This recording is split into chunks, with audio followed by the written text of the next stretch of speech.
Hey, what's up? Welcome to another episode of Simply Investing. You know, markets have been faring well, depending on how you trade and what you're picking. I know it's been quite a rally lately. I'm still holding strong on my dividend stocks. I've been rising.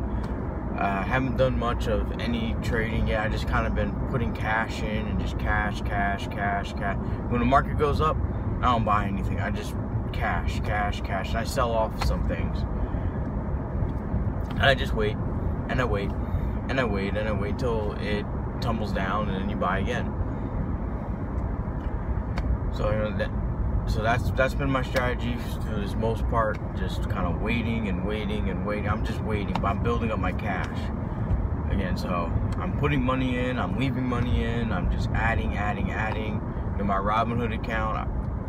Now that I've started both Betterment and Robinhood on equal terms, so now we're going to see, can I beat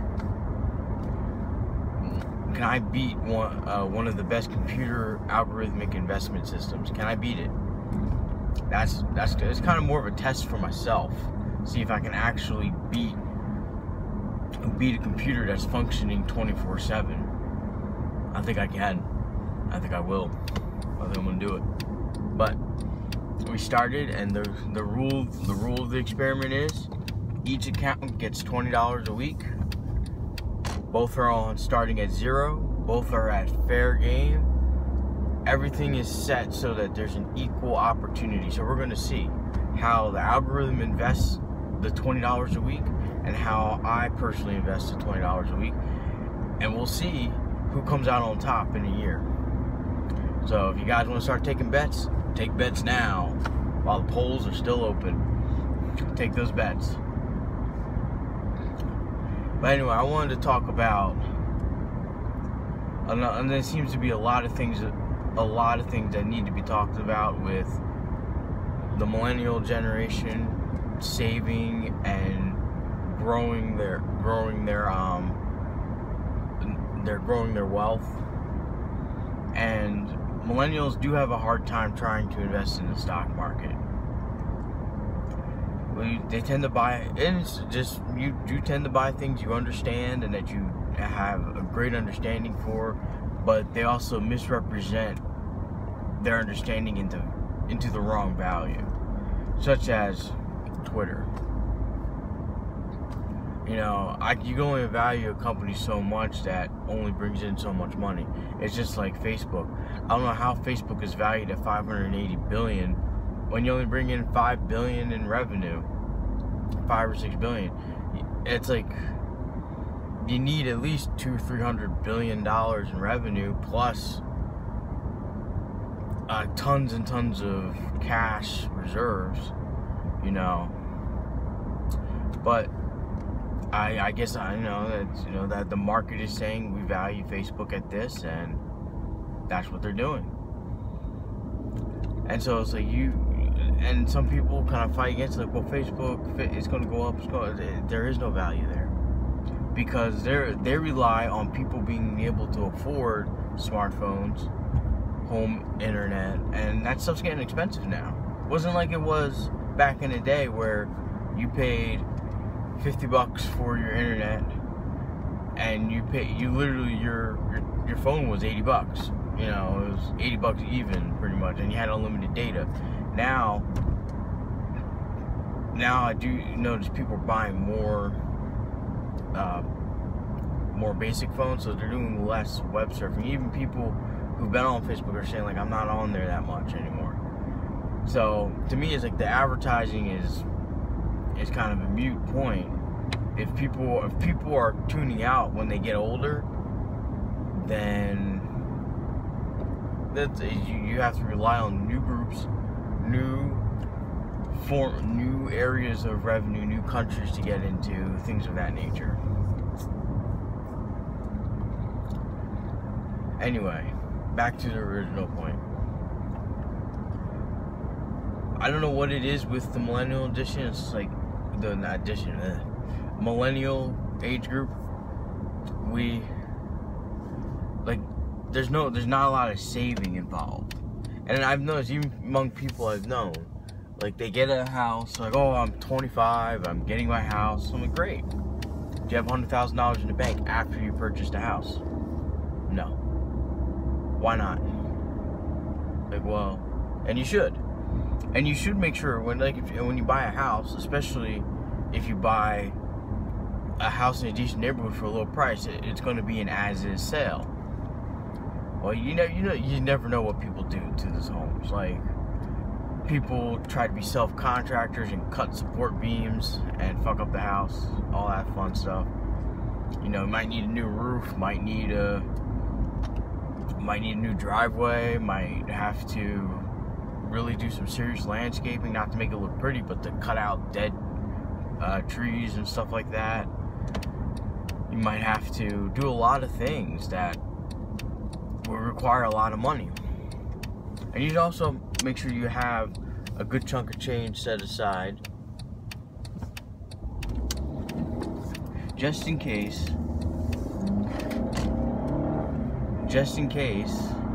you, like, say a tree falls down on your house. If a tree falls down on your house, the insurance company may pay for it, they may not, but you should have the cash to fix it right away and just get reimbursed for the damn thing. Like, and that's why I see a lot of people are like, well, I didn't have enough to do this, I didn't have enough to do that, I didn't have enough to, my house burnt down, so I didn't have enough money to put money down on another house. When you get a house, you should have minimum 3 years of savings in case you lose your job. Who knows, if you bought a house in 2009, you lost your job in 2010, guess what? At that time, it was 2 years before you got a job again. That was a tough economy. Well, you should have had money saved aside to weather that storm. And people are like, well, I can't save, I don't, I just don't have the time. And you think about too small of a dollars. If I told you to take 3% of your check, you would never notice it. Put it in a bank you don't ever go to, 3% into another bank. I guarantee you'll get used to it. Give yourself about 6 to 8 paychecks, you'll forget all about it. And you'll just get your monthly statements like, wow, I don't even remember this. And then after a few months, up it to 5%. Yeah, and you'll slowly get yourself acclimated to the lower sums of money, and you'll realize how much money you were wasting. And you'll realize your bills will be paid, you'll still have money left over, and you'll have tons of money saved. And you're gonna say like, wow, how much money was I really spending? It's just, and another part that kind of ties into this issue with millennials is, I know especially a lot between the ages of 20 and 25, they're always saying my job doesn't pay enough. So, well, if your job doesn't pay enough, you have to analyze where you're spending your money. Now, if you spend your money on rent, your car insurance, or your home insurance, or your mortgage, and it's all taken up by bills, and at the end you're still in the negative, then it might be time to get a second job or start trying to fight for a raise or anything like that. But if you pay all your bills and you have tons, and after that you still have tons of money, you should have tons of money left over, and you don't have money left over, then we got a problem, because you're spending too much. And I see a lot of young people, you get a $40,000 a year job and they complain that it's not enough, I'm not making enough money, my company sucks. It's like, no, the person you work for, or the entity you work for, has no responsibility over your financial success. That's all on you. That is solely you. So if you get a hiccup, you have only yourself to blame. And I've seen a lot of people, well, I lost my job. That shouldn't affect you financially. I lost my job almost 4 years ago. But it didn't affect me financially because I had probably around 6 years of savings. No, I didn't have to dip into my 401k. I didn't have to, although I did go on unemployment, which you should if you don't, because it takes time. If you lose your job, I recommend getting on unemployment. It's going to give you 6 months, and you can kind of, but then you gotta take the self net and budget yourself out. So you gotta take a self-conscious approach to budget the unnecessary things out, such as eating out. And eating out could be McDonald's too, or getting, spending $10 getting pizza. People are like, well, it says $10. Yeah, but if you do it 7 days a week, twice a day, that's $140 a week. That's $280 every 2 weeks. So if you make $40,000, you just spent about 30% of your check, almost 30% of your check. And if you go out drinking and stuff like that, even if it's cheap, you're spending a lot of your money. And that's where it comes from with millennials. I see them spend it as fast as they get it. Especially if you got parents, and this is what I believe are actual adults and parents. If you're living and your parents are being actual adults and not charging you rent, because people always say, and people can argue with me on this one, you don't charge your kids rent. You're supposed to set your kids off to the best of their abilities, not for you to recoup some of your losses because you're arrogant. If you felt that they should repay you, then you shouldn't have had sex to have the kid. I'm sorry. That's like, they didn't choose to bring them into the world, you did. So if that's your mentality, well, then you got a piss poor mentality, and that's why you in the shit that you in. And I look at the difference between some people in my family. My parents, when I got out of college, they never charged me rent. They just said, just make sure you get a job and you're not doing stupid shit.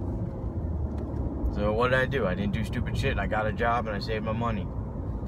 What did some of my other family members? Well, I charge my child rent because it teaches responsibility.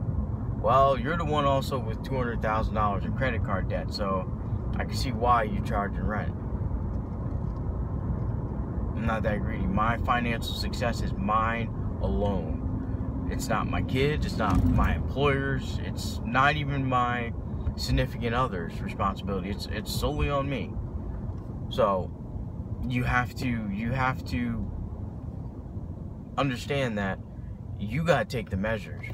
Getting a higher paying job isn't gonna fix the problem if you're always broke. You need to analyze what you're spending on and where it's going. I kind of wish millennials would get that, but a lot of them will fight me on it, and a lot of them will, just like people fight on the minimum wage and say inappropriate economic statements. Like, the most common thing is, oh, if you increase wages, you'll increase the cost of goods. Maybe a little bit, but if you go out of business, that's your own fault. Just like I said, you are responsible for your own financial well-being. And if you're running your own business, you're responsible for your own financial well-being. And your business will mimic your personal life. So if you aren't saving in your personal life, you're not saving in your business, and your business will go under.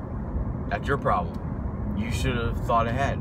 You start a business, put money aside. You should be putting money aside just like when you were working, you put money aside in your own personal life. You build your personal wealth just like you build the company's wealth.